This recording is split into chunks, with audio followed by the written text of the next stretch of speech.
रेखा के पिता दिल्ली में किसी तरह अपने और अपने परिवार का पेट पाल रहे थे।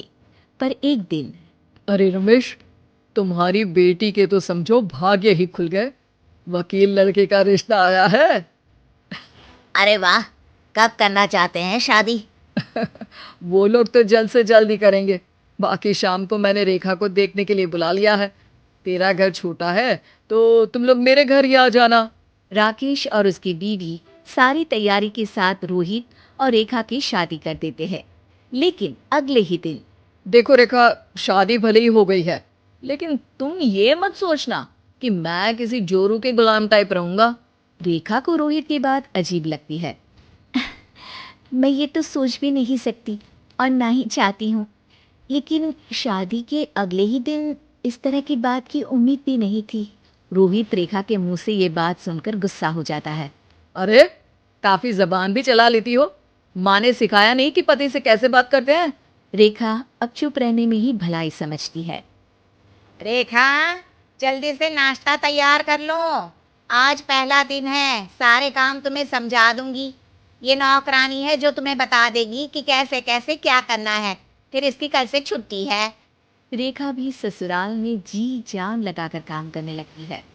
खाली समय मिलता तो पति के वकालत की किताब उठाकर पढ़ने लगती। ये क्या, जब देखो तब पढ़ती रहती है। अच्छा सुन, कल पिता के घर से 20,000 रुपये लेकर आना।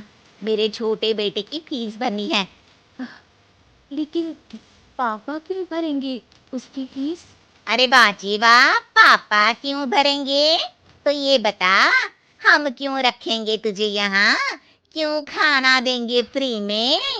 अरे, क्योंकि मैं बहू हूँ इस घर की। तभी वहां रोहित आ जाता है।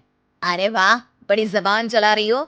चुपचाप माँ जो कह रही है वैसा कर, वरना सामान उठा और जा अपनी झोपड़ी में। बेचारी रेखा क्या करती। पिता के घर जाती है, उनको सारा हाल बताती है। पिता भी जैसे तैसे पैसों का इंतजाम कर बेटी को ससुराल के लिए विदा करते हैं। देखा, अब कहाँ से आए पैसे? अरे बहुत माल है तुम लोगों के पास, बस सीधी उंगली से निकालते नहीं। नहीं नहीं माँ, पापा ने अपनी मोटरसाइकिल बेचकर पैसों का इंतजाम किया है। पता नहीं अब वो ऑफिस कैसे जाएंगी। अरे वाह भाई, ये भी हम सोचे। खैर, जैसे तैसे दिन बीतते हैं। रेखा जहाँ एक प्यारे से बेटे की माँ बनती है, तो वहीं उसका वकालत की किताब में ज्ञान और गहराता जाता है। हे भगवान, बुरे फंसे। ये केस तो लगता है कि मैं हार ही जाऊंगा। देखिए, मैंने आपकी इस केस की फाइल पढ़ी थी। इस केस को जीतना बहुत ही आसान है। वाह भाई वाह, यहाँ वकालत की डिग्री लेकर भी मैं समझ नहीं पा रहा हूँ, और तुमने रोटी बनाते बनाते ही केस समझ लिया। अरे जाओ जाओ, जाकर मुन्ने को संभालो। केस मैं संभालूंगा। ए लड़की सुन, जाकर अपने बाप के यहाँ से 3 लाख लेकर आ। पूरा घर फिर से बनाना है। छोटे की शादी करूंगी तो छोटी बहू को कहाँ रखूंगी? पूरा घर तो तूने घेर रखा है। ऐसा मत बोलिए माँ जी। पापा इतना पैसे कहाँ से लाएंगे? अब तो वो रिटायर भी हो गए हैं। हाँ, तभी तो बोल रही हूँ। रिटायरमेंट के पैसे तो मिले होंगे ना? लेकिन वो अगर आपको दे देंगे तो बुढ़ापा कैसे काटेंगे? रोहित रेखा की बात सुनकर गुस्सा हो जाता है। ए सुन, चल अपना सामान उठा, अपना बच्चा उठा और निकल यहाँ से। रेखा के लाख आग्रह के बाद भी रोहित और उसकी सास उसे घर में नहीं रखते। पापा, मैं तलाक चाहती हूँ। बेटा, मेरे पास वकील के पैसे नहीं है। पापा, आप मुझे वकालत करवा दीजिए। अपना केस मैं खुद लड़ूंगी।